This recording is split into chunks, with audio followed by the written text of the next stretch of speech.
d'abord de relater les faits tels que nous les avions, tels qu'ils se sont déroulés. Monsieur le Président, tout a commencé lorsque l'État verlandais décidait d'attaquer l'État de Bleuland. Mais l'État de Bleuland n'a pas voulu rester indifférent face à cette attaque.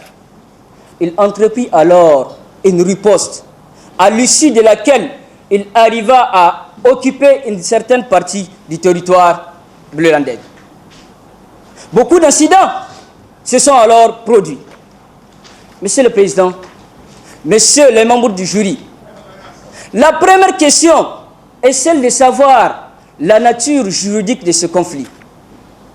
À l'espèce, ce conflit ayant opposé la Bleuland et la Verlande est un conflit armé international au sens de l'article 2 commun aux 4 conventions de Genève du 12 août 1942 qui prévoit une autre application dans le cas de guerre déclarée ou de tout autre conflit surgissant entre deux ou plusieurs parties contractantes dans le cas d'occupation de tout ou partie du territoire d'une autre partie contractante. Dès lors, nous pouvons clairement dire que nous sommes en face d'un conflit armé international lorsqu'une autre partie contractante ou plusieurs autres parties contractantes décident ou du moins recourent à la force armée contre une autre partie contractante. Monsieur le Président, messieurs les membres du jury, c'est le droit international des droits de l'homme et surtout le droit des conflits armés. Et surtout le droit des conflits armés, spécifiquement l'ensemble des dispositions des 4 conventions de Genève du 12 août 1942, à l'exception de leur article 3 commun. Par ailleurs, les dispositions du protocole additionnel 1 doivent s'appliquer. Monsieur le Président, messieurs les membres du jury, en ce qui concerne la troisième question, qui est celle de savoir le statut des combattants capturés, la question a été déjà claire en les qualifiant des combattants. Dès lors, dans le cadre, dès lors que l'article 43 du protocole additionnel qui tombe au pouvoir d'une partie adverse est prisonnier de guerre. Monsieur le Président, messieurs les membres du jury, l'on nous pose la question de savoir, peut-on traduire ces hommes devant une cour martiale bleulandaise?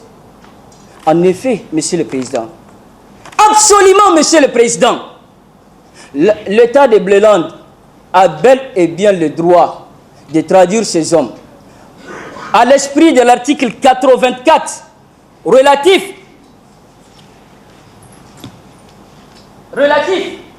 aux victimes, au traitement des victimes, au traitement des prisonniers de guerre, qui dispose: seuls les tribunaux militaires pourront juger les personnes de guerre à moins que la législation de la puissance détentrice n'autorise autrement. Monsieur le Président, face à de telles violations flagrantes, notamment la perfidie, qui est proscrite dans le cadre de conflits armés international, au sens de l'article 37 du protocole additionnel 1, le fait de feindre d'avoir le statut de civil ou de non-combattant.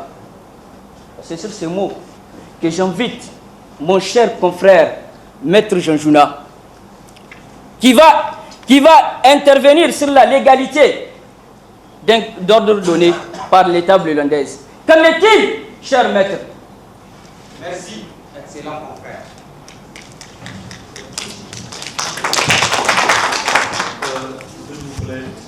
Monsieur le Président, honorables membres de la Cour, par rapport à l'ordre donné par l'état-major bleulandais, permettez-moi tout d'abord de rappeler les circonstances dans lesquelles cet ordre a été donné. Il convient donc de rappeler que dans la nuit du 6 avril 2001, 3 soldats burundais ont été capturés, maltraités, malmenés, déshumanisés, torturés, avant d'être tués par les membres de l'organisation de la libération verlandaise. Quelques jours après, leurs corps ont été démantelés dans un village non loin de la capitale verlandaise.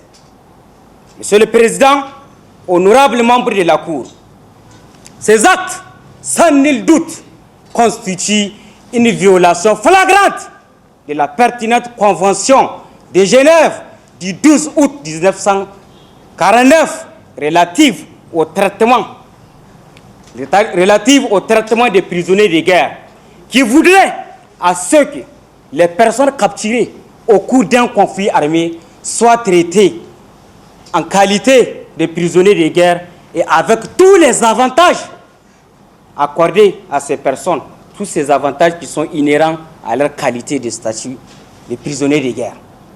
Monsieur le Président, honorables membres de la Cour, en dehors de cette pertinente convention, il convient également de préciser que la plupart des instruments juridiques internationaux légalement ratifiés par ces États ont été hautement violés. À titre illustratif, permettez-moi de convoquer les pertinentes dispositions de l'article 5 et l'article 7 de la Déclaration universelle des droits de l'homme du 10 décembre 1948 qui protège énergétiquement le droit à la vie et qui interdit tout recours à des tortures ou des traitements cruels, inhumains et dégradants. Monsieur le Président, Mesdames et Messieurs les membres du jury, en dehors de cette déclaration, nous avons également le pacte international relatif aux droits civils et politiques qui a été hautement violé, plus précisément en son article 6 et 7 qui protègent les mêmes valeurs que les valeurs protégées par la Déclaration universelle des droits de l'homme. Nous avons également la Convention internationale contre la torture et autres traitements cruels, inhumains et dégradants qui ont été violés dans ces circonstances. Monsieur le Président, Mesdames et Messieurs les membres de la Cour, en réponse à tout cela, l'État burundais, au lieu de se comporter en responsable sur le terrain du combat, a malheureusement choisi de s'inscrire dans la logique de talion en prenant sa propre vengeance à travers un ordre donné par son état-major dont la teneur suit. En cas de capture, les membres de l'organisation de libération de la Verlande ne sont plus considérés comme des prisonniers de guerre. Tous les avantages accordés aux internés civils et aux prisonniers de guerre détenus dans les camps du secteur nord sont supprimés. Courrier doublé, visite quotidienne de la famille, accès permanent aux centres récréatifs et culturels. Fin du message. Monsieur le Président, honorables membres de la Cour, en termes clairs, cet acte ou cet ordre donné par l'état-major burundais constitue tout simplement l'application d'un principe qui est le principe de réciprocité ou encore appelé le principe Chikok en droit international public bien sûr. Or, il convient de préciser qu'en droit international humanitaire, ce principe a déjà connu une exclusion. Et cette exclusion a été effectivement fondée par une affaire rendue par le tribunal américain de Nuremberg, plus précisément donc l'affaire Volip ou encore l'affaire du haut commandement. Cette affaire a été rappelée à l'occasion d'une autre affaire rendue par le tribunal international pénal pour l'ex-Yougoslavie, plus précisément l'affaire Kuperchik. Monsieur le Président, Mesdames et Messieurs les membres du jury, mieux, le commentaire de l'article premier commun aux 4 conventions de Genève nous précise en termes clairs que les conventions ne sont pas seulement un contrat de réciprocité qui lie un État avec son co-contractant, dans la seule mesure où ces derniers comptent respecter ses propres obligations, mais plutôt une série d'engagements unilatéraux, solennellement assumés à la face du monde, représentés par les autres parties contractantes. Fin du commentaire.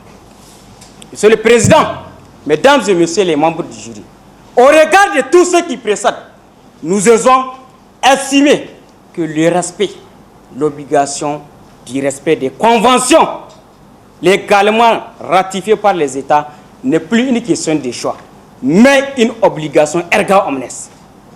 Monsieur le Président, Mesdames et Messieurs les membres de la Cour, il convient donc de dire tout simplement que cet ordre donné par l'état-major Blé-Landé constitue un ordre manifestement illégal.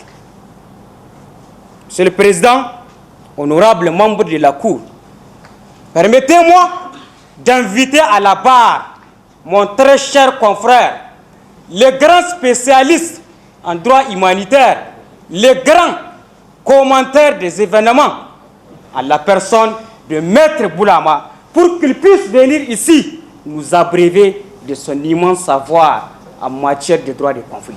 Je vous remercie. Merci, cher confrère. Monsieur le Président, Monsieur le Président, honorables membres de la Cour, c'est une émotion exceptionnelle qui m'habite ce jour, qui coïncide avec le 70e anniversaire de la Déclaration universelle des droits de l'homme, adoptée le 10 décembre 1948, qui malheureusement laisse l'humanité dans des guerres de plus en plus déshumanisantes et destructrices. Monsieur le Président, les faits qui nous convoquent ici, en cette occasion solennelle devant vous, ne sont autres que des actions de représailles menées par les forces armées verlandaises contre un monastère. Pourtant, Monsieur le Président, identifié par un signe protecteur dont nous vous présentons, Monsieur le Président, ce signe, identifié pourtant à plus de 300 mètres. Monsieur le Président, à l'occasion de cette destruction des biens culturels et historiques à caractère religieux, Monsieur le Président, une trentaine de vies a été remise en cause. Mais, Monsieur le Président, avant de procéder à tout débat de fond, il convient de définir d'abord la notion même des biens culturels. Qu'est-ce qu'un bien culturel? Monsieur le Président, l'expression bien culturel recouvre, indépendamment de leur origine ou de leur propriétaire, tous les biens meubles ou immeubles présentant une grande importance pour le patrimoine culturel des peuples, tels que les monuments d'architecture, d'art ou d'histoire, religieux ou laïques, les sites archéologiques, les ensembles de construction qui, en tant que tels, présentent un intérêt historique ou artistique, les œuvres d'art, les manuscrits, livres et autres objets d'intérêt artistique, historique ou archéologique, ainsi que les collections scientifiques et les collections importantes de livres, d'archives ou de production des biens. Monsieur le Président, de cette définition, donnée par l'article 1er de la Convention de la Haye du 14 mai 1954, nous pouvons déduire sans embâche que l'État de Verlande a violé ses obligations conventionnelles et légales. Oui, Monsieur le Président, l'État verlandais a violé outrageusement ses obligations tout en remettant en cause le principe de distinction et le principe de précaution, qui sont des principes chers pour le droit des conflits armés. Au-delà de tout, Monsieur le Président, ils ont mené des attaques contre des objectifs non militaires. Au-delà de tout, Monsieur le Président, des articles 3, 4, 8 et 9 de la Convention de la Haye de 1954 a été systématiquement violé. Mais ce n'est pas tout. L'article 53 du premier protocole additionnel aux Conventions de Genève du 12 août 1949, je précise bien, du 12 août 1949, a été violé. Donc je vous fais lecture. Il est interdit de commettre tout acte d'hostilité dirigé contre les monuments historiques, les œuvres d'art ou les lieux de culte que constitue le patrimoine culturel ou spirituel des peuples, faire de ces biens l'objet de représailles. En effet, Monsieur le Président, nul doute est de remarquer qu'au cours de la conduite des hostilités, l'État de Verlande a visé en connaissance des causes les biens culturels et religieux ayant entraîné des conséquences désastreuses.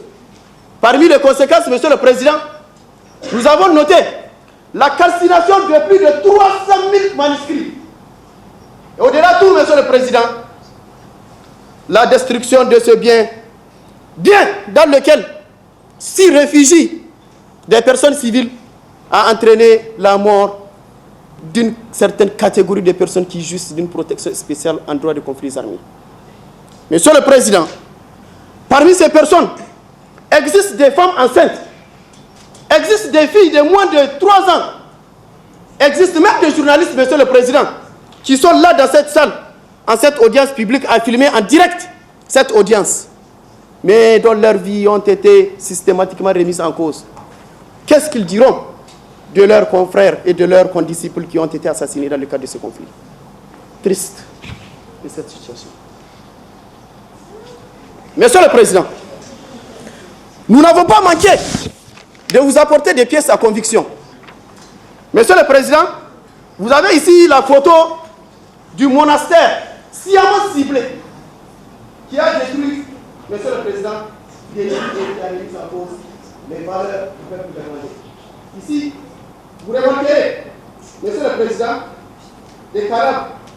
Ici, Monsieur le Président, c'est par cette même porte que ces civils qui criaient au secours ont pu pénétrer dans ce monument, pensant avoir une protection.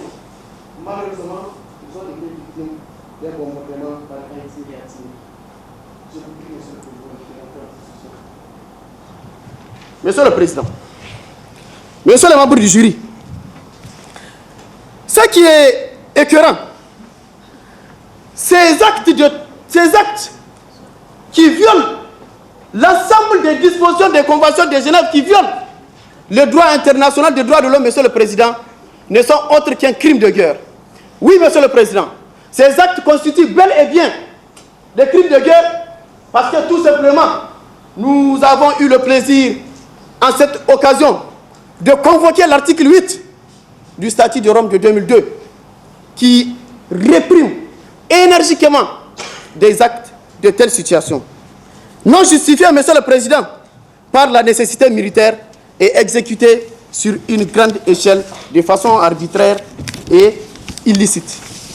Face à ces violations graves, gravissimes, Monsieur le Président, des droits humains et spécifiquement des lois et coutumes de la guerre, des responsabilités méritent d'être situées pour identifier et traduire les criminels de guerre devant un tribunal pénal ad hoc, afin que la justice puisse être rendue.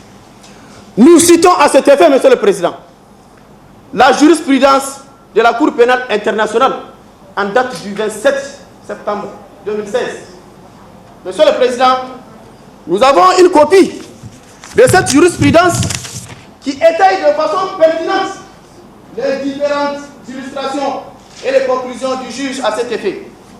Oui, Monsieur le Président, les faits remontent à 2013, lorsque le sieur Al-Faki Al-Mahdi, un des dignitaires d'Al-Sardine et criminel de guerre, sous le commandement duquel, Monsieur le Président, sous le commandement duquel le mausolée de Tombouctou a été intentionnellement détruit malgré son classement au patrimoine mondial d'UNESCO. J'ai trouvé dans cette salle des représentants de l'UNESCO qui, avant de prendre la parole par la défense, nous priaient d'évoquer cette situation parce qu'ils estiment que ce patrimoine est le leur. Ce patrimoine est le vôtre, Monsieur le Président. Ce patrimoine est le nôtre. Ce patrimoine est le patrimoine mondial. Nous le devons de les protéger. Monsieur le Président, Mesdames, Messieurs les membres du jury, face à ces événements désastreux et illicites, nous vous demandons, tenant compte de la sagesse de votre plume, tenant compte de la juridicité qui a toujours caractérisé votre instance, de rendre justice face à cette situation des plus historiques.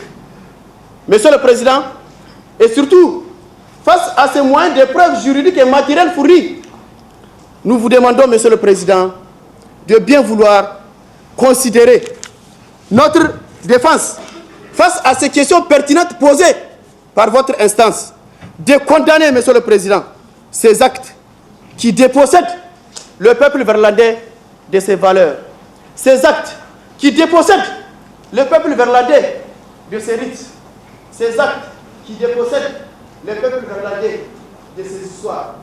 Oui, Monsieur le Président, en ciblant ce monument historique, culturel à caractère religieux, c'est l'histoire du monde qui a été systématiquement remise en cause. Monsieur le Président, je ne saurais calmer mes émotions. Oui, Monsieur le Président, je me trouve sensiblement touché en tant qu'expert ayant travaillé pendant plus de 25 ans sur des dossiers de telle nature. Et Monsieur le Président, je vous informe, à l'occasion de cette instance publique ou dans cette salle, je vois la famille de ces victimes qui ont trouvé la mort dans ce monastère. Je vois ici, Monsieur le Président, cet enfant de moins de 9 ans, Monsieur le Président, qui, sa maman, sa mère, Monsieur le Président, avait trouvé la mort dans cette salle. Et c'est pour cette occasion, Monsieur le Président, nous ne pourrions rester insensibles face à cet état de fait. Monsieur le Président, ce n'est plus une question de nécessité, c'est une question d'urgence. Oui, Monsieur le Président, c'est une question d'urgence. Lorsque nous ne nous attendons plus, Monsieur le Président, à étayer notre argumentaire seulement sur la destruction des biens culturels, mais au-delà, nous sommes en train de plaider la cause d'un peuple, la cause d'une humanité. Monsieur le Président, j'ai mal. Je peux vous assurer que, Monsieur le Président, j'ai mal. Et je suis en train de sentir ce mal au même titre que mes confrères qui, emportés par leur sensibilité, n'arrivent point à calmer leur âme. Triste de cette situation. Je vous remercie pour votre aimable attention.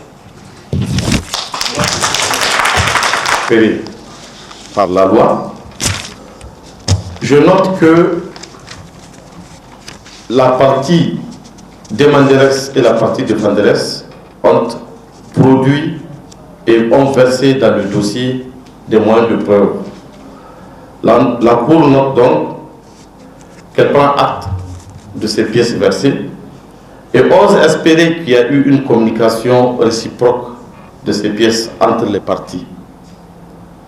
Ceci étant, je vais donner la parole aux membres de la Cour, l'éminent président Alfred, avant de revenir vers le plus jeune. Vous avez la parole, Monsieur le Président. Merci, Monsieur le Président.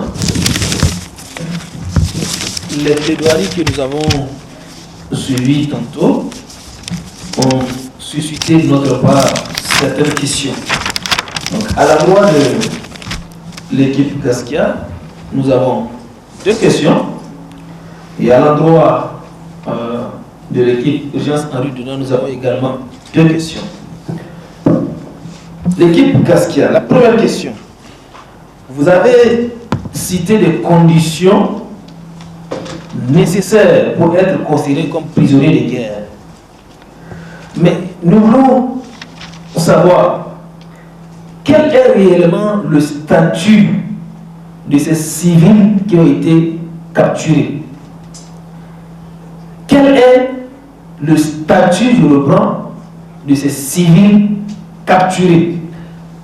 Puisque vous avez cité ces conditions, est-ce que ces conditions se trouvent réunies en l'espèce? Si oui, qu'en est-il alors de leur statut? Et sinon, pourquoi?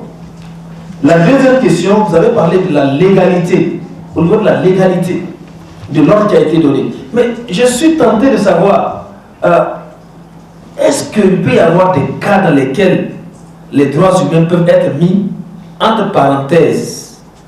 Je dis bien, est-ce qu'il y a des cas dans lesquels on peut surseoir sur le respect des droits humains dans les États? Est-ce que des urgences, oui, les situations peuvent être source de la mise entre parenthèses des droits humains? Voilà mes 2 questions. Monsieur le Président, je les laisse répondre avant de poser les 2 autres questions, ou je pose les... Posez les questions en même temps. Bien. À l'endroit de l'équipe, nous avons tantôt suivi 2 versions. Nous voulons savoir quel est le lien. Parce que, étant donné, quand on sait que la perfidie, c'est quand vous utilisez un signe pour tromper la vigilance de l'adversaire. Par exemple, quand vous utilisez la Croix-Rouge alors que vous êtes des combattants, pour tromper l'ennemi et lui faire comprendre que vous êtes des organisations humanitaires, or vous êtes porteurs des armes. Nous voulons savoir, puisque vous avez parlé de la perfidie, quel est le lien de cette perfidie-là avec les combattants de libération de la Verlande? On les a trouvés avec des armes. Et ils ont même reconnu être des combattants. Dès l'instant où ils ont reconnu qu'ils sont des combattants, nous, à notre avis, nous ne voyons pas la perfidie dans le sens. Puisque, comme je l'ai dit, c'est quand on utilise ainsi pour tromper. Or, ils n'ont pas trompé, ils ont même reconnu, avoué être des combattants. Quel est le lien alors avec la perfidie? Ou bien, peut-être vous avez un autre sens à la notion de la perfidie que la Cour n'a pas à sa possession. Je vous remercie. Merci, Monsieur le Président. La Cour vous remercie, Monsieur le Président. Monsieur le Président. Oui, merci, Monsieur le Président. J'ai également quelques questions à l'endroit de l'équipe Gaskia.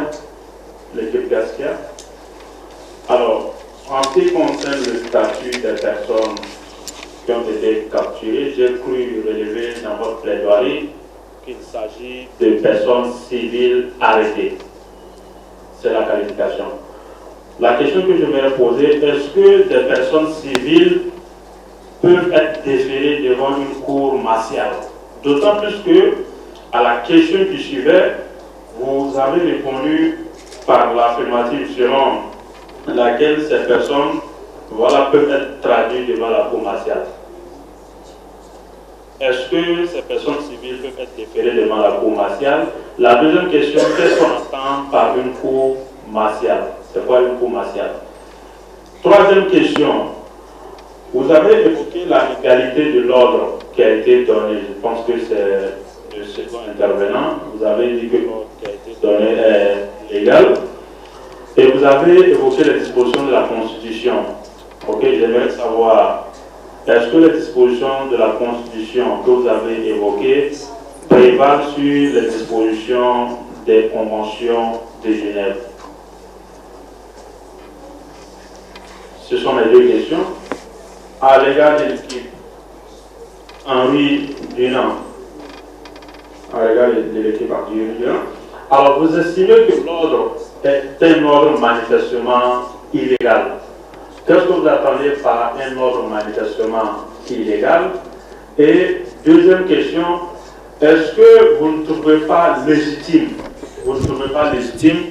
les mesures qui ont été prises par ce gouvernement, d'autant plus que l'autre partie ne respecte pas bien entendu les dispositions des conventions de Genève? C'est ma question. Voilà, merci Monsieur le Président. Merci. D'abord, vos différents noms. Pourquoi Gaskia, parti Demanderès? Et pourquoi Urgence Henri Dunant, parti Défenderès? Et maintenant, qu'est-ce que vous entendez par la notion d'ordre manifestement illégal? Comment situer les responsabilités en cas d'un ordre manifestement illégal?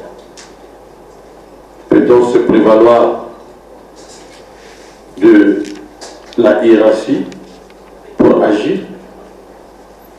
Voilà ma question. Je vous remercie. Je note que, comme je l'ai rappelé tout à l'heure, la défense a la parole toujours en dernier lieu. Ça, c'est un principe cardinal d'un procès pénal. Je vous remercie. Et d'abord poser la question de savoir quel est le statut des civils capturés. Leur statut, ce sont des internés civils. et non des prisonniers de guerre. Puisque pour être prisonnier de guerre, comme nous l'avons dit, il faut être combattant. Mais eux, c'était des civils. Justement, dans ce cadre, la doctrine a parlé de la crise des civils par le professeur Atemeng, Jean Benoît du Cameroun, dans son ouvrage Cours panafricain du droit international humanitaire, paru le 26 mars 2016. Il parle de la crise des civils pour qualifier les personnes qui sont civiles le jour et combattants la nuit. C'était des civils, puisqu'ils appartenaient à l'organisation de libération de la Berlande, qui est une force rebelle. Et ils ont été arrêtés dans un véhicule civil, habillés en civil, et à l'arrière de ces véhicules, ils ont caché des armes. L'article 44 pose les conditions pour qu'ils soient perçus comme des combattants à tout temps. Il y a 4 conditions. Ils doivent avoir à leur tête une personne responsable pour ses subordonnés, avoir un signe distinctif clairement identifiable, se conformer dans leurs opérations aux lois et aux coutumes de guerre et porter ouvertement les armes, ce qu'ils n'ont pas fait dans le cas d'espèce. Donc, on ne peut les qualifier de combattants à tout temps et par conséquent de prisonniers de guerre. Ce sont des internés civils, leur statut. Vous avez ensuite évoqué la question de la perfidie. Nous n'avons pas évoqué la perfidie, peut-être sur une erreur de votre part. C'est la partie adverse qui a évoqué la perfidie. Ce n'est pas nous qui avons évoqué la perfidie. Tout de même, nous allons y répondre. La perfidie, c'est quand on utilise des signes pour tromper l'ennemi. Et dans le cas d'espèce, on ne peut parler de perfidie puisque c'était des civils. Ils étaient dans un véhicule civil. Être des civils, s'ils prenaient un véhicule militaire, ça allait être une infraction. Ils ne pouvaient même pas se permettre de prendre un véhicule militaire. Donc ils se sont comportés comme des civils, mais qui allaient mener une action de sabotage. Justement, ce qui les confère les statuts des internés civils. On ne peut parler dans les cas d'espèce de perfidie puisque c'était des civils et non des militaires. Et pour répondre aux autres questions, je laisse la parole à mon confrère. Merci. Je vais répondre à la question de savoir est-ce que les personnes civiles peuvent être déférées devant la cour martiale et ensuite de définir ce qu'est la cour martiale. Mais avant, nous avons précisé que la cour martiale est un tribunal spécialisé qui a pour compétence de connaître les infractions militaires. Chaque État détermine selon son droit national quelles sont les infractions militaires selon sa législation.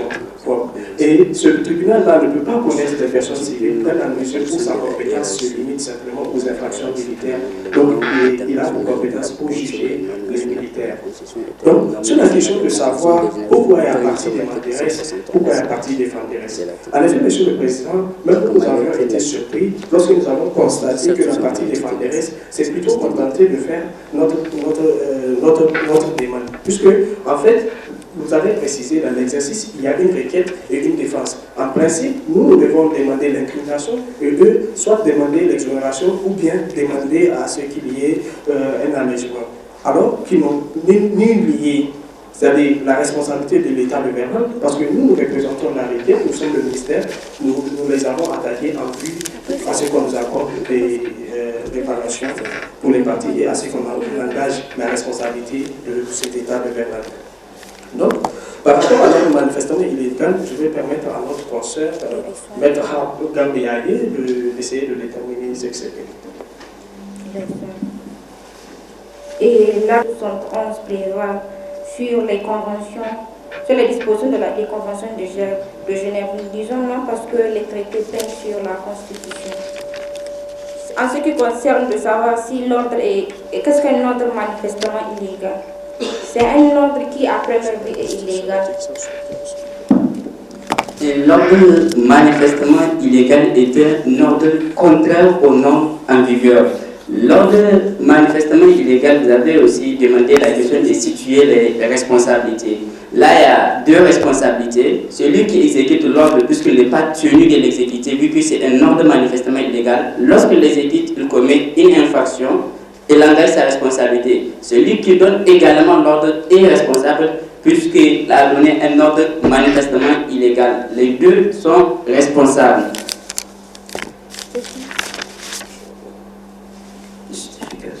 Voilà. Vous avez demandé aussi de justifier le nom Gaskia. Pourquoi l'équipe Gaskia? Nous allons laisser notre consort répondre. Nous avons choisi le nom Gaskia parce que nous prenons la défense de la vérité. Et nous voulons à ce que ceux qui commettent des crimes, des meurtres, à l'encontre des dispositions de la Convention de Genève soient punis. Nous voulons à ce que les droits humains de toute personne soient reconnus et les responsables de ces crimes doivent être punis. C'est pourquoi nous avons voulu prendre comme nom à notre groupe, le groupe Gaskia. Et pour votre avant-dernière question, vous avez demandé aux membres de la Cour, est-ce que la guerre permet de mettre entre parenthèses les droits de l'homme? Nous répondons non, car l'article 60, paragraphe 5 de la Convention de Vienne sur les droits des traités du 23 mai 1969 précise clairement que la protection qu'accordent les traités des droits de l'homme doit être appliquée en tout temps, et ça même si la condition de réciprocité n'est pas respectée par l'autre partie. Vous avez aussi dit pour les conventions, c'est 1949 ou 1942. Les conventions ont été adoptées le 12 octobre 1949. Peut-être c'est une erreur de notre part. Nous vous demandons de nous excuser. 12 août 1949, les 4 conventions de Genève. Donc, pour un peu appuyer ce que ma conseillère avait dit sur l'article 171 de la Constitution, cet article pose les conditions dans lesquelles un traité peut entrer en vigueur en droit national. Notamment, il faut qu'il y ait la ratification de la publication sous réserve de réciprocité. Donc, sur la question de savoir entre le traité humanitaire et le traité et la Constitution, lequel prime, là, il y a un débat. Il y a un débat vif, parce que ceux qui soutiennent la théorie selon laquelle le droit international prime sur le droit national, pour eux, les traités ont une force. Ils ont une force supérieure à la Constitution, dans la mesure où, avant d'adopter un traité, lorsqu'il est contraire à la Constitution, on est obligatoirement dans la position de modifier la Constitution en vue de le mettre en vigueur. Donc, par rapport au texte humanitaire, ils ont un caractère objectif. Parce que tout simplement, l'article 60, paragraphe 5 de la Convention de Vienne précise que, c'est-à-dire, pour les textes humanitaires, notamment les conventions de Genève, il n'est pas besoin que l'autre partie adverse au conflit applique ces textes pour que ça s'applique dans un autre État. Donc, merci. La Constitution de l'État néerlandais, il y a des dispositions qui autorisent l'État néerlandais à décréter ce qu'on appelle l'état d'urgence et l'état de siège. Et généralement, dans ce genre de circonstances, récemment, dans une des régions de l'État de la Néerlande, Difa, récemment, l'État néerlandais a proclamé cela. Et du coup, les citoyens n'avaient plus, en fait, leur droit, leur liberté d'aller et de venir ont été restreints. Ils n'avaient plus les mêmes mouvements qu'ils avaient auparavant. C'est pourquoi la Cour a bien voulu savoir, puisqu'aujourd'hui nous sommes le 10 décembre, nous traitons les droits humains, nous avons bien voulu savoir, est-ce que, voilà, ces genres de situations peuvent arriver, les États peuvent le faire, est-ce que c'est légal? D'ailleurs, que je dis, la Constitution le permet. Donc la question de la légalité d'ailleurs ne se pose plus. En fait, c'est à ça que nous avons voulu que vous nous entretenez pour nous éclairer et nous conforter dans nos décisions. Mais, bon, nous n'avons pas reçu cela de votre part. Vous voulez... Ok, merci bien. Merci, Monsieur le Président.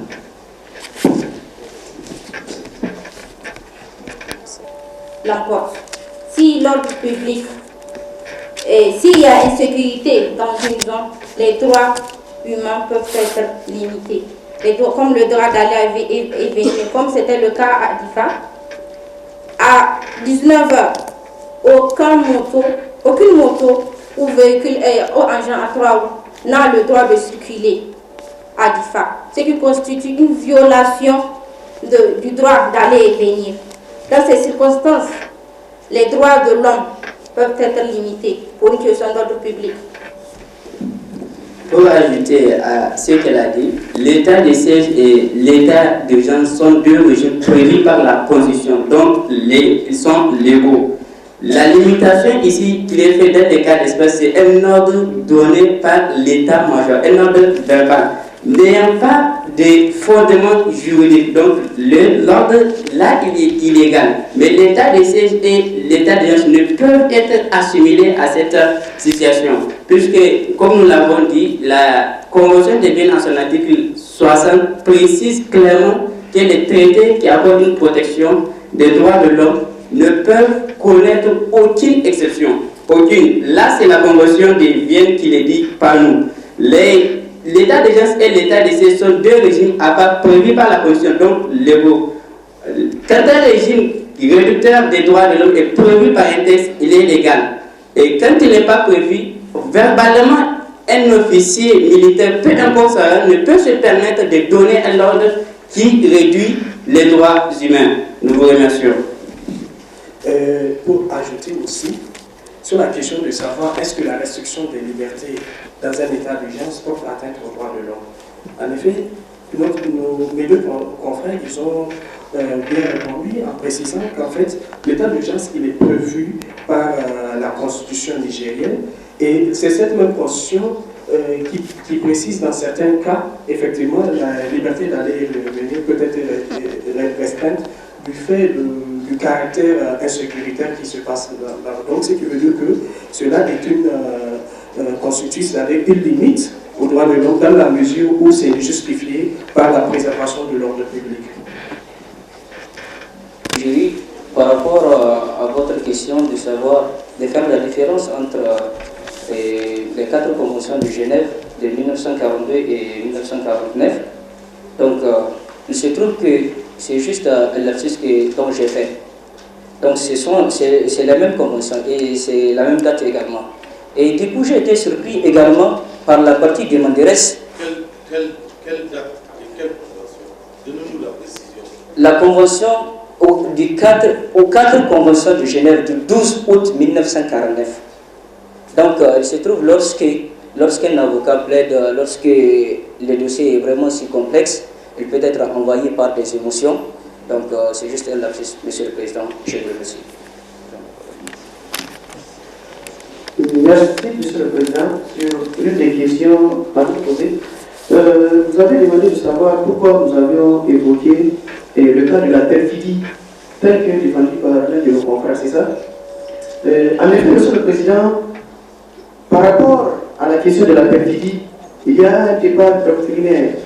Mais nous avons préféré faire prévaloir le premier protocole additionnel aux conventions de Genève du 12 1949 pour répondre à cette question. Et c'est ce qui nous a amené à faire lecture de ce passage. On dit les actes suivants sont des exemples de perfidie. D'abord, la perfidie, qui est une notion différente des risques de guerre, c'est lorsqu'un adversaire, par exemple, essaie de procéder à des manœuvres déloyales, illicites, pour tromper l'adversaire. À cet état de fait, j'ai préféré ici convoquer l'article 37 sur l'interdiction de la perfidie, où on donne quelques exemples. Au niveau de petit c, lorsqu'un civil feint d'avoir le statut de civil ou de non-combattant, et dans le cas d'espèce, les civils qui étaient au bord d'un véhicule civil, habillés en civil, qui, au derrière de leur véhicule, se cachent des armes et des munitions cadres, c'est-à-dire tenus par une bâche, où ont voulu faire croire qu'ils sont des civils et amener des efforts de guerre à un belligérant. Et maintenant, après en avoir été arrêtés, capturés, qu'ils sont reconnus qu'ils vont amener des efforts de guerre. Et donc, c'est ce qui nous a amené à répondre par rapport à cet état de fait. Et à ce sujet aussi, Monsieur le Président, je renforce mon argumentaire par le célèbre livre de Marc Sassoli qu'il a écrit en 1963 sur la perte de la qualité de civil, où il a donné l'exemple dans son livre. Il a pris l'exemple d'un civil qui, le jour, s'adonne à ses activités d'agriculture. C'est un agriculteur, mais la nuit, il prend les efforts de son agriculture, ses résultats, pour amener à un belligérant. Le droit international humanitaire dit qu'il perd sa qualité de civil. Et il y a des conditions qui ont été clairement posées par ce document et par la doctrine majoritaire, qu'on appelle les conditions de la participation directe aux hostilités. Et ces conditions sont le lien des belligérances, la possession directe et le fait d'apporter des efforts militaires à un belligérant. Ces conditions sont cumulatives, Monsieur le Président. Et lorsque ces civils ont été arrêtés dans ce véhicule, s'ils ne portaient pas des armes et n'avaient pas reconnu amener des efforts de guerre, on pouvait estimer que ce sont des civils et qu'il faut les protéger comme tels. Mais lorsqu'ils ont reconnu que, voilà, donc je pense que le débat ne se pose pas. Monsieur le Président, il y a une question qui m'a beaucoup ébloui sur le choix de l'urgence à l'urgence, le choix de l'ordre de notre équipe. Monsieur le Président, il était 2015, août 2015. Nous avons été invités pour défendre un dossier en Syrie. La guerre et battait son plein. Et avant d'aller, je consultais mes deux confrères, célèbres avocats sur les conflits armés. Nous sommes partis, mais avant de partir, nous avons préféré monter notre cabinet. Et nous avons préféré donner au nom de notre cabinet urgence en régional, compte tenu de la façon, des différentes atrocités que nous avons constatées. À ma première invitation, qui date, Monsieur le Président, d'octobre, quand je suis allé sur le terrain, j'ai vu des atrocités de toute nature. Et je suis venu, j'ai dit, d'ailleurs, lui, il a préféré Solferino. J'ai dit, non, il faut urgence à Régional parce que Henri Dunant, ses idées ont été systématiquement violées. Monsieur le Président, Henri Dunant, Monsieur le Président, c'est le nom d'un célèbre homme d'affaires qui se rendait, Monsieur le Président, pour rencontrer Napoléon. Donc, en l'allant, il a rencontré, Monsieur le Président, sur son chemin de voyage, des guerres qui se faisaient où l'humanité, il n'y a plus de principe de précaution là, il y avait des remises encore systématiques, Monsieur le Président, des droits de l'homme. Et à ce temps-là, Monsieur le Président, Henri Dunant a été témoin oculaire de ces différentes atrocités. Ce homme d'affaires a préféré renoncer à son voyage pour prendre bonne note de ce qu'il a constaté et revenir, Monsieur le Président, à son pays qui est la Suisse, pour proposer des unités de secours humanitaires, Monsieur le Président. Et en précisant, il dit qu'il faut monter des unités de secours pour les blessés, les combattants blessés au tout début. Et il a proposé ça. Il a écrit un livre des plus célèbres, Monsieur le Président, que nous avons dans notre sac, un souvenir à Solferino, en 1863, Monsieur le Président.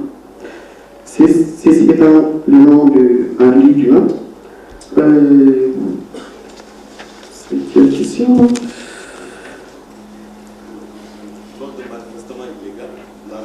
Par rapport à cette question donc, qui pose la définition de l'ordre manifestement illégal et la responsabilité en cas d'exécution de cet ordre, nous dirons tout simplement que l'ordre manifestement illégal est un ordre qui viole les normes en vigueur dans un État. Et il convient de préciser que nul n'est tenu d'exécuter un ordre manifestement illégal. Donc tout celui qui accepte de son propre chef d'exécuter un ordre manifestement illégal engage en même temps sa responsabilité. Et effectivement, la responsabilité du supérieur qui a donné l'ordre peut être, voilà, sa responsabilité aussi peut être engagée. Voilà ce que nous pouvons dire par rapport à cette question. Et je crois que, voilà, Président, vous avez posé une question là sur, je ne sais pas si nous pouvons trouver légitime l'ordre donné par l'état-major Verlander. Si je ne me trompe pas, c'est la question. Voilà. Cet ordre, nous avons dit que c'est un ordre manifestement illégal parce qu'il est en contradiction avec l'esprit de la Convention de Genève du 12 août 1949 relative au traitement des prisonniers de guerre. Puisque dans l'ordre, le général a dit, l'état-major a dit, en cas de capture, ils ne vont plus faire des prisonniers de guerre. Donc ils vont tuer. Et c'est pas ce que la Convention a prévu. Donc voilà pourquoi nous ne trouvons pas ça légitime.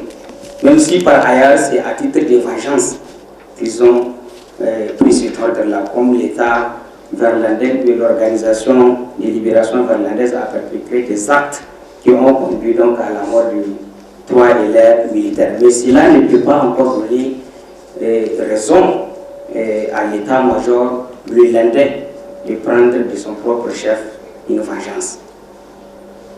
Voilà, donc je vous laisse. Merci, Monsieur le Président. C'est juste pour amener un débat sur la question que vient de répondre mon confrère sur l'ordre manifestement illégal.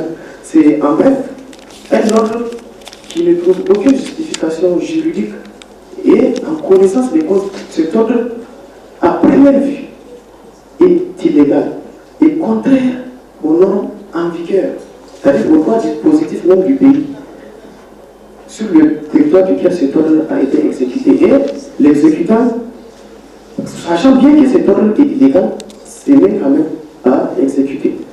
Merci, Monsieur le Président. Alors,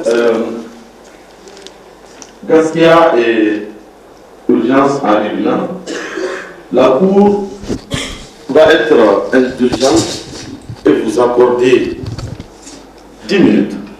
Je dis bien 10 minutes. Après concertation avec les membres de la Cour, on va vous accorder 10 minutes chacune pour votre dernière réplique. Vous avez la parole. Torturer les 3 soldats et un sous-officier verlandais. Eux-mêmes, ils reconnaissent que leur État a commis des atrocités et a violé les dispositions de la Déclaration des droits de l'homme et des conventions de la Genève. Merci. Merci, excellente consoeur. Nous avons suivi avec consternation, avec sidération, la défense avancer ces allégations tant fantaisistes, fallacieuses que spécieuses. En effet, vous vous basez sur l'article 43 pour qualifier les civils internés de prisonniers de guerre. Mais la lecture de l'article 43 en long, en large, en bisex, en diagonale, en perpendiculaire, et même de travers, ne fait absolument pas ressortir les explications que vous avez avancées. L'article 43 dit expressément les forces armées du parti à un conflit se composent de toutes les forces, tous les groupes et toutes les unités armées organisées qui sont placés sur un commandement responsable de la conduite de ses subordonnés devant cette partie. Mais est-ce que les membres de l'Organisation de libération de la Garlande sont placés devant une autorité responsable de ces forces rebelles, Monsieur le Président, honorable membre du jury? La défense a admis elle-même que son État a commis des violations des droits de l'homme. Plutôt que de défendre, ils n'ont fait qu'accabler leur État. Maître M. Boubacar Belrachid, appuyez, s'il vous plaît, cette brillante argumentation. À ton coutume de dire, lorsque la loi est contre nous, l'on se cache derrière les faits, et lorsque les faits sont contre nous, on se cache derrière la loi. C'est ce jeu de gymnastique auquel la partie défenderesse s'évertue à transformer cette cour en une scène de théâtre. Heureusement que nous sommes devant une cour qui dit le droit, rien que le droit. Parce que tout simplement la cour est gardienne du droit et non gardienne de l'ordre moral. C'est ainsi que la partie défenderesse, en tant que ministère public, demande à la cour de constater que la partie défenderesse n'a invoqué aucun moyen de défense. Ils ne font qu'accabler leur sort, comme l'a précisé l'éminent maître Nourou. Monsieur le Président, membre de la Cour, il convient aussi de constater que la partie défenderesse a admis que l'État de Berlin a violé l'article 2, paragraphe 7 de la Charte des Nations Unies qui interdit de faire recours à la force en attaquant de manière sauvage l'État de Berlin. Sur ces conclusions, nous demandons à la Cour de déclarer l'État de Berlin responsable de ces actes-là. Donc, Maître Roux. Pour ajouter, Nous avons entendu aussi la défense dire que l'ordre donné est légal, puisque c'était...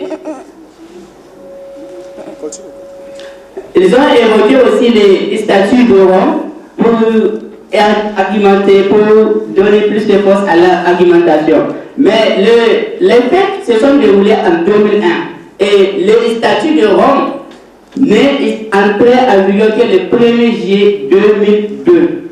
Voilà une belle leçon de droit que vous devrez noter quelque part, vous en avez besoin. Merci. Monsieur le Président, le ministère, avec votre permission, va se retirer. Monsieur le Président, quand il y a conclave entre la raison et la passion, je pense qu'il faut se pencher vers la raison. L'agitation, le désordre n'est pas le propre d'un avocat. Monsieur le Président, nous ne sommes pas ici pour essayer de distraire le groupe normal du procès, mais pour lancer des injures et des diffamations à l'endroit de notre confrère.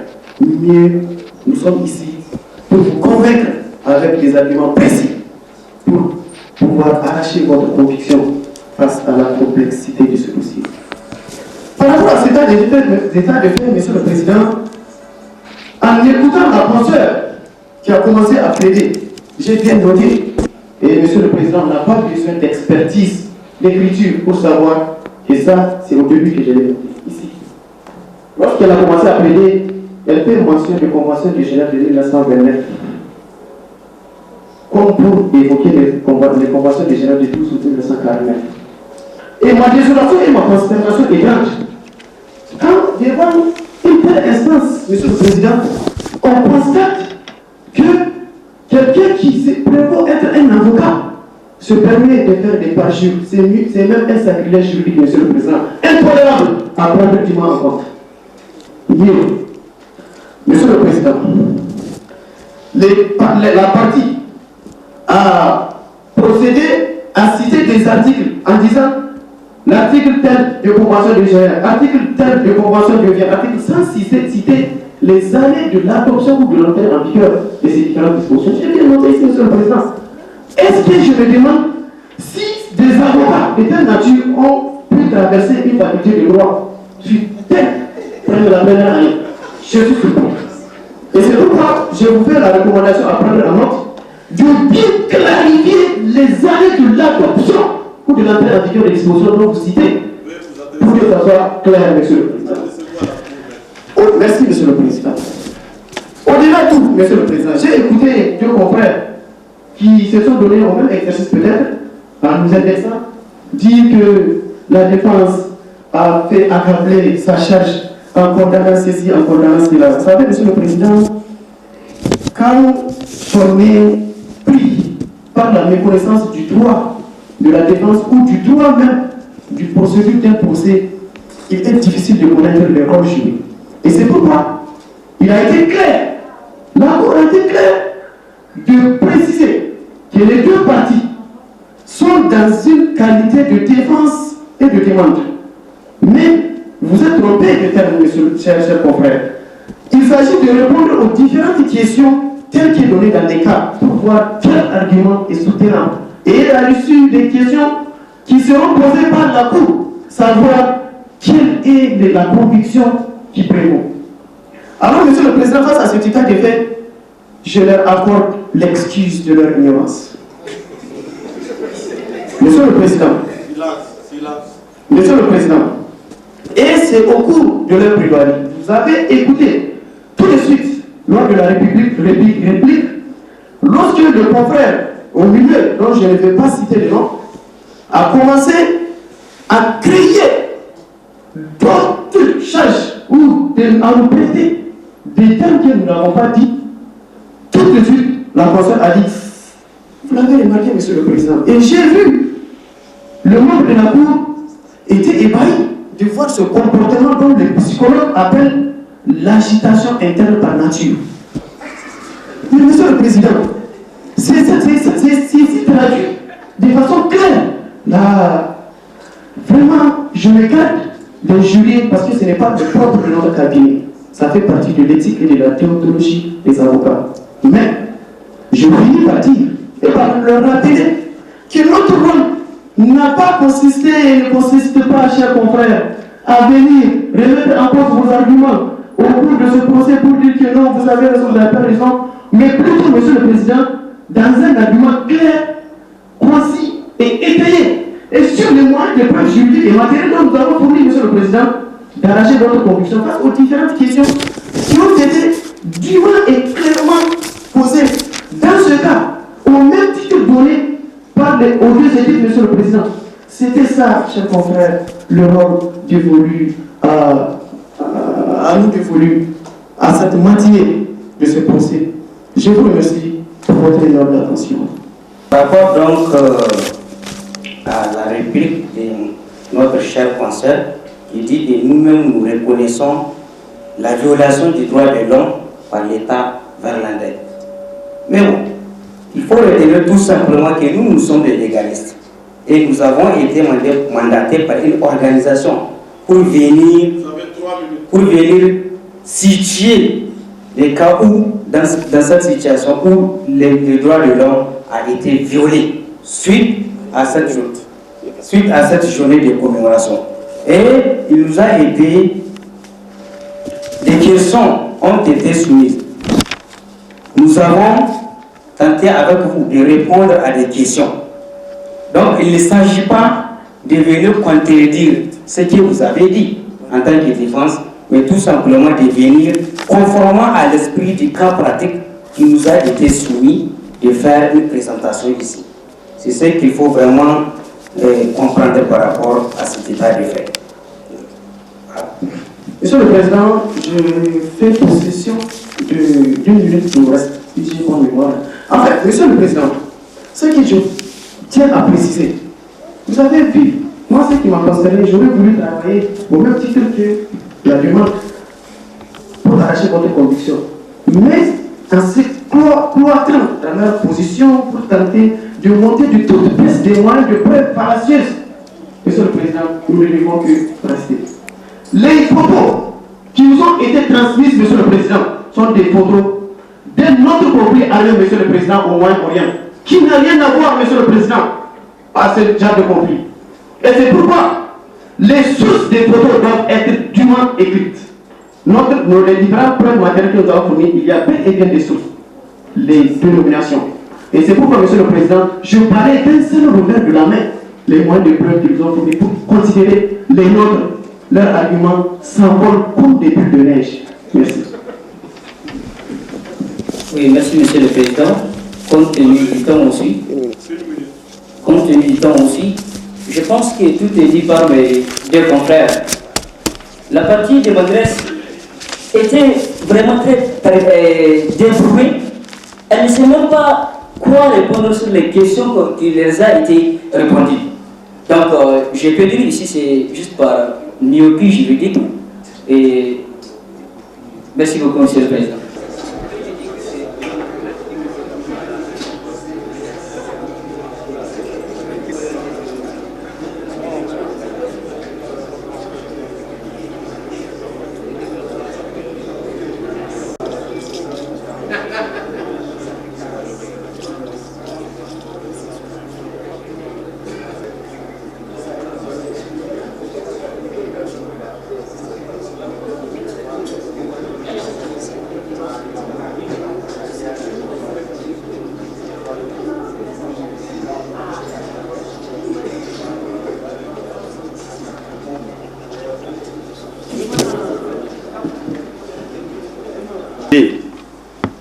À la proclamation des résultats, le président va donner la parole aux membres de la Cour pour des conseils d'usage aux deux équipes.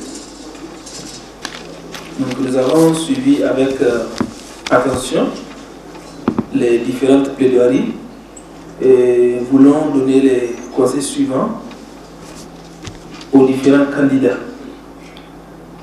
Dans la présentation de Eugène-Henri Dunant, nous avons noté un certain nombre de comportements que nous pensons qui doivent être améliorés dans les prochaines éditions. Si ils seront bien sûr futurs candidats aux prochaines élections, ou bien même c'est des conseils qu'ils peuvent à leur tour donner à leurs frères qui vont peut-être prendre part à ce genre de concours. Dans leur présentation, l'un des avocats doigtait comme s'il menaçait la cour. On ne doit pas les membres de la cour. Je crois qu'il s'était approché avec une main comme si il veut donner des injonctions. En fait, si vous faites ça à une cour, c'est comme si vous voulez la mettre en dessus de votre autorité. Et là, les cours et les juridictions n'aiment pas ce genre d'attitude. Vous devez avoir un comportement d'une certaine humilité dans la pertinence.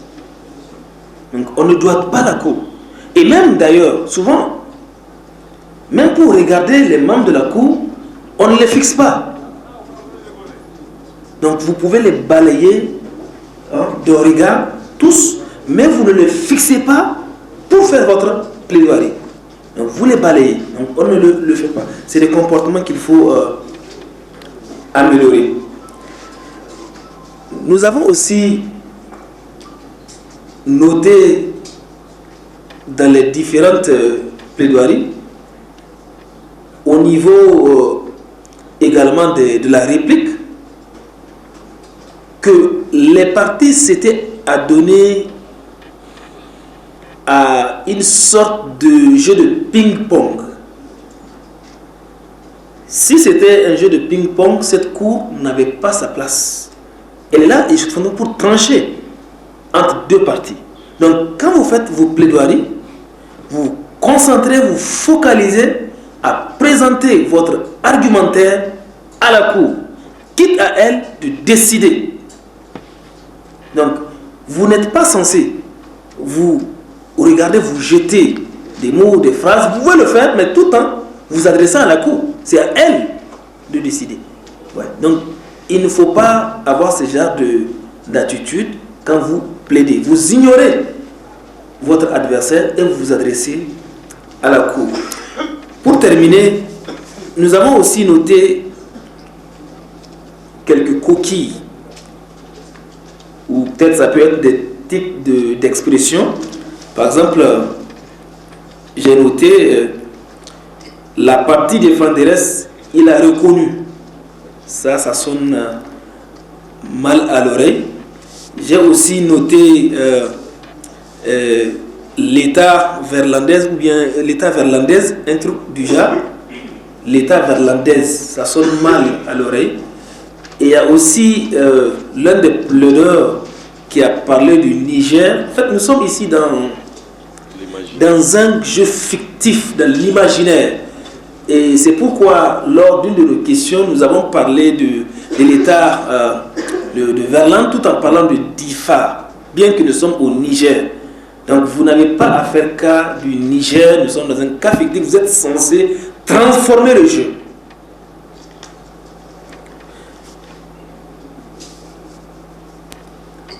Enfin, Monsieur le Président,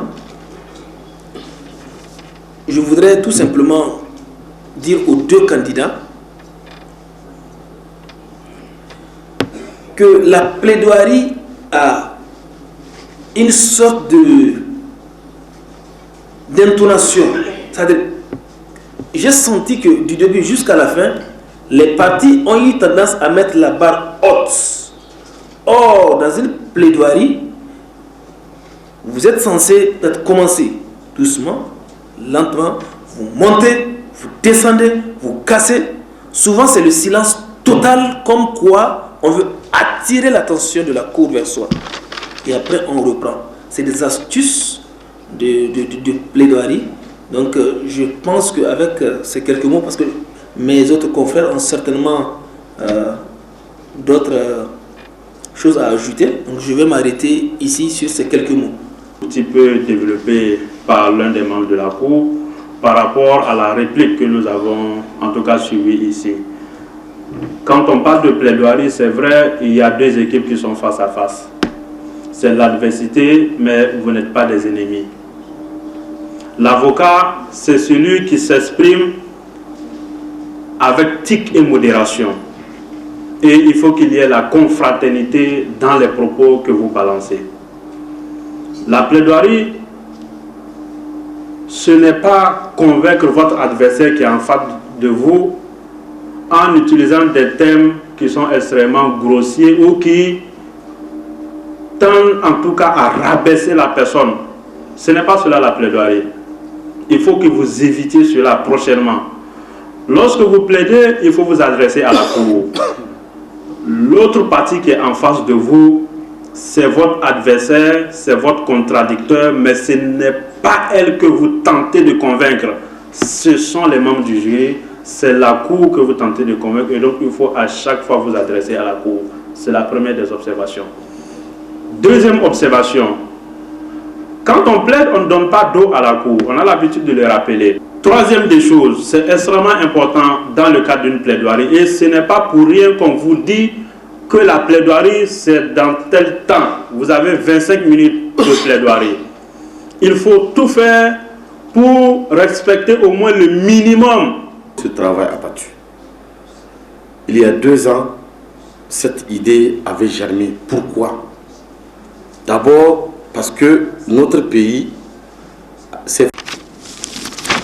les 2 critères qui ont été retenus par rapport à la notation, c'est d'abord la connaissance et la culture juridique. Ensuite, l'art oratoire. Et chaque point a été noté sur 10. 10 sur 10. Le premier point, s'agissant de la connaissance et culture juridique, Gaskia a eu 7 plus 9 égale 25. Et Henri Dunant, culture juridique, a eu 8,5 plus 9 plus 8,5, ça fait 26. L'art oratoire, Gaskia a eu 8 plus 9, ça fait 26. Henri Dunant, urgence Henri Dunant a eu 9 plus 9 égale 27. Vous avez pour Gaskia un total de, s'il vous plaît, de 51 sur 60, soit la note de 17 sur 20. Henri Dunant, urgence Henri Dunant a eu 53 sur 60, soit la note de 17,66 sur 20. Alors, je vous lis le dispositif du délibéré.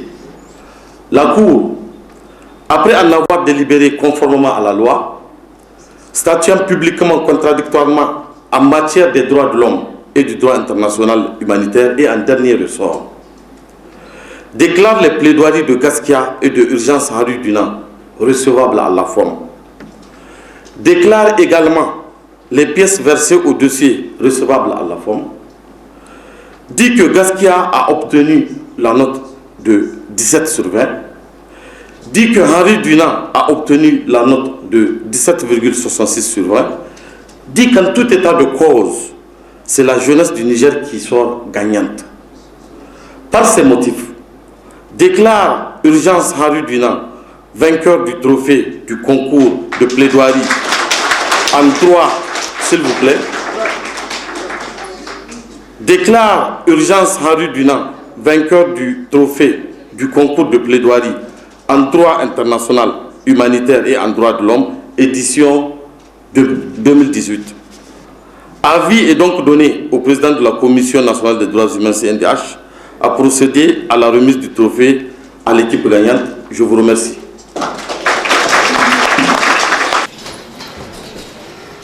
Ce qui a été prévu pour cette journée, je pense que vous avez aimé. Le menu était très intéressant. Je suis parfaitement d'accord avec lui. Je demande à la partie défenderesse, j'ai nommé urgence Henri Dunant, de bien vouloir se présenter pour étayer ses moyens de défense et permettre à la Cour de voir sa conviction véritablement. On méritait. J'ai vu la différence, c'est juste quelque chose. Alors, donc, pour aller dans cette direction,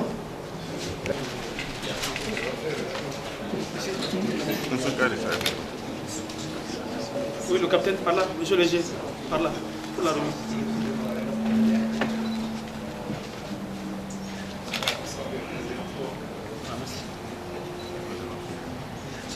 Voilà, j'ai parlé du prix, je n'ai pas parlé, c'est une enveloppe qu'il est question ici, je n'ai pas livré le contenu. Donc le deuxième prix, bien, l'équipe lauréate donc recevra des mains du président de la Commission nationale des droits humains, non seulement le trophée, un trophée, mais aussi une enveloppe d'un contenu de...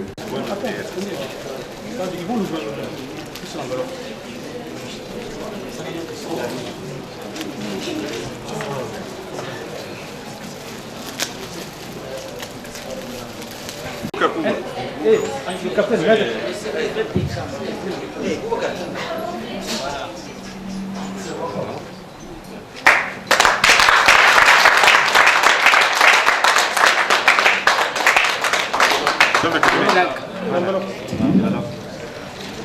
Là.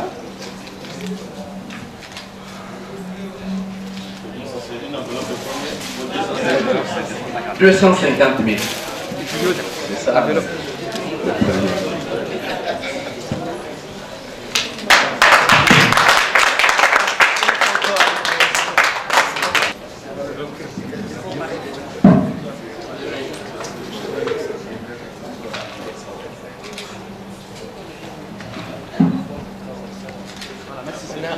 Avec les deux équipes.